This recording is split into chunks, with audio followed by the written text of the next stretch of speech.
तो बंधु प्रधानाचार्य जी और समस्त अध्यापक महोदय तथा मेरे प्यारे बच्चों,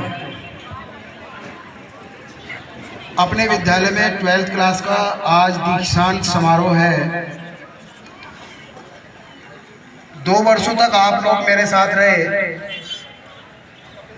कभी ऐसा क्षण भी आया जहां पर आपको डांटना पड़ा, और इन 2 वर्षों में ऐसा क्षण भी आया होगा जो बहुत ज़्यादा प्यार भी आपको दिया होगा। तो आप लोग 22 फरवरी से परीक्षा देने जा रहे हैं। मेरा प्रयास ये रहा है कि आप सभी ने जो एग्ज़ाम दिए 11th और 12th के प्री बोर्ड तक, वहाँ पर अधिक से अधिक समय आपको देने का प्रयास किया परीक्षा के लिए। लेकिन आपके अंदर जो छोटी छोटी कमियां थी, उनमें एक थी लिखने की क्षमता कम होना। आप लोग जानते हुए भी किसी भी टॉपिक को बहुत कम उस पर आप लोगों ने लिखा है। आप लोगों ने 12th फेल फिल्म देखी है जो अभी आई है, मोटिवेशनल? किस किस ने देखी है? वेरी गुड, बहुत सुंदर। आप भी देखिए बच्चों, देखा करिए इसको। जो भी मोटिवेशनल फिल्म होती है उनको आप जरूर देखिए। यस, उसमें एक चीज़ है प्रश्न पत्र को पढ़ना। जो आपका अब एग्ज़ाम होगा ना, तो आप लोग सबसे पहले जो आपको 3.25 घंटे का समय दिया गया है, उसमें जो 15 मिनट है आपको, वो केवल और केवल आपको प्रश्न पत्र को पढ़ने के लिए है ना। लेकिन उस फिल्म में एक जो दिखाया गया, जो एक ऐसे क्षेत्र से प्रतिभागी छात्र तैयारी करने के लिए पहुंचता है और उसके पास उसका बैग तक चोरी हो जाता है, और वो अपार क्षमता और विश्वास के साथ अपनी तैयारी करता है और कॉन्फिडेंस उसके अंदर भरपूर था। लेकिन एक चीज जहां उसको कमी आई, वो क्या थी? टेररिज्म और टूरिज्म।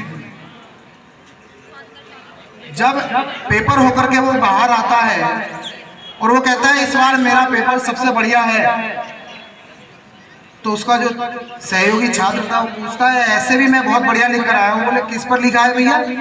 बोले आतंकवाद पर, टेररिज्म पर। लेकिन टॉपिक क्या था? टूरिज्म, है ना। तो प्रश्न को आप जानते हैं, भली भांति जानते हैं, लेकिन घुमावदार जो प्रश्न प्रणाली इस बार विकसित की गई है नई शिक्षा नीति के अंतर्गत, उससे आपके प्रश्न पत्र में होंगे।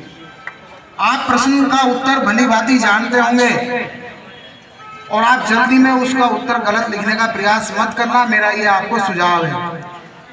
प्रश्न पत्र को धीरे, जो आपको 15 मिनट दी गई है, केवल उनमें प्रश्न पत्र को करने का प्रयास, पढ़ने का प्रयास कीजिए। उसके बाद एक सीक्वेंस के अकॉर्डिंग आपको क्या करना है? प्रश्न पत्र को हल करना है। बच्चा क्या करता है, आप लोग क्या करते हैं, कहीं से भी उठाया और उसका आंसर जो है लिख दिया।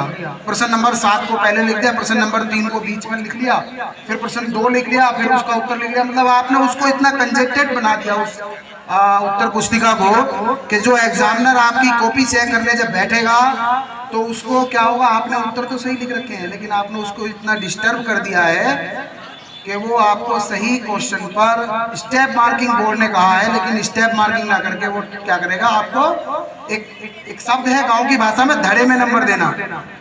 5 नंबर का क्वेश्चन है, आपको 3 नंबर उसने दे दिए, क्योंकि आपने उसको इतना इतना बिगाड़ दिया उस उत्तर को, आपने इतना सीक्वेंस गड़बड़ कर दिया है।